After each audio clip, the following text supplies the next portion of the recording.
জলটা জাস্ট অমৃতের মতন লাগলো। শীতকালে জলের স্বাদ বোঝা যায়। সত্যি তাই।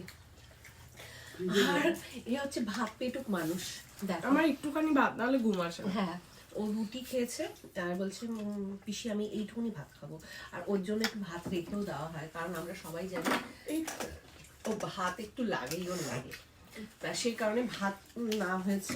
আসলে বাঙালিরা দেখবে ভাতেই সন্তুষ্ট, কিন্তু ওই আমরা এখন শীতের ভয়তে ভাতটা খাই না।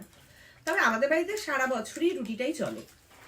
রূপক তো পছন্দ করে না, ছেলেও পছন্দ করে না। কার্তিকও শীত আসলে হ্যাঁ। ভাত টাত না, পুরো রুটি। রুটি, তা কার্তিকও রুটি পছন্দ করে। এই একটা মানুষই শুধু ভাত খেতে চায়, আর বাদ বাকি আমাদের বাড়িতে সবাই কিন্তু রুটিই পছন্দ করে, সেই কারণে রুটিটাই আনা হয়েছে। কিন্তু ওর জন্য, বাচ্চা মেয়ে তো, ওর জন্য একটু ভাত রেখে দেওয়া হয়েছে। আমি দুধু ভাতে আর ভাত।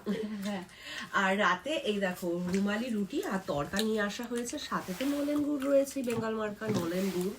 তাই এটা দিয়ে আমাদের আজকে ডিনারটা খুব ভালোভাবে কমপ্লিট হয়ে যাবে। কিন্তু নলেন গুড়টা একটুখানি আছে বন্ধুরা, এই গুড়টা নিয়ে কামড়া কামড়ি লেগে যাবে, জাস্ট কামড়া কামড়ি।